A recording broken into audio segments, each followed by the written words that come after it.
Kada smo usamljeni i nešto nas boli, dopustimo da popucaju okovi. Zaustavimo unutrašnje buke, kroz emocije nek se izliju sve naše muke.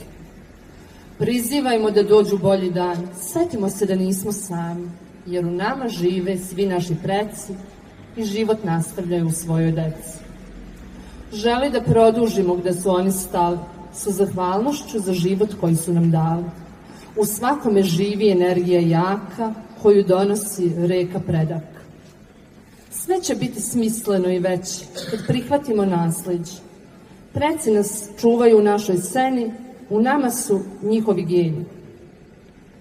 Darovi njihovi duboko su u nama, ali i strahovi i njihova tama. Hajde da zajedno ostvarimo snove, prigrlimo ih u srcu i stvarajmo dane nove. Neprihvatanjem pravimo probleme veće i skrećemo s puta ljubavi i sreće. Prolazimo kroz labirinte duge i hodamo putem tuge.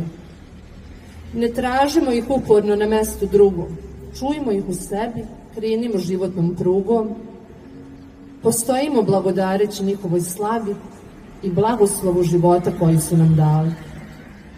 Daju nam snagu da rešimo probleme, sa ljubavlju posadili su naše seme i večno u nama žive kroz vreme. Naslijedili smo njihove talente, ali i breme.